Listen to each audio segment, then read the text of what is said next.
zulin kho adin yen nang kahin ngai pene go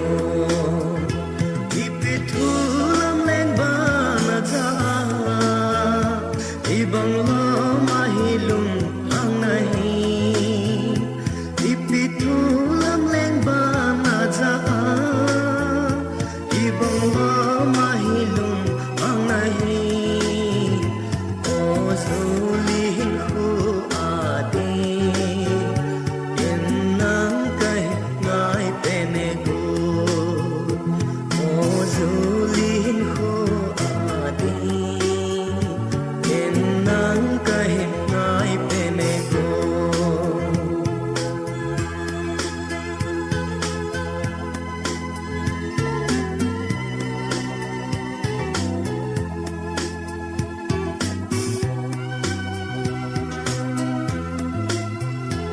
ipithulam leng ba na ja lung se mai kong bang zeng ham ipithulam leng ba na ja lung se mai kong bang zeng ham o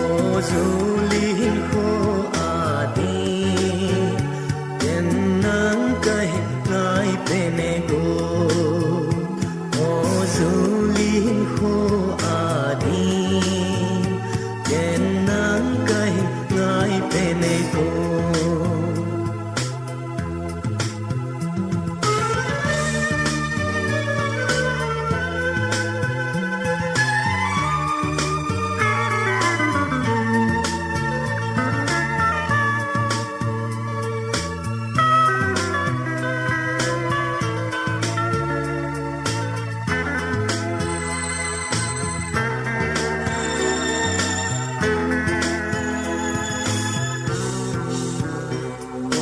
zulin kho adin yen nang kahin ngai pene go zulin kho adin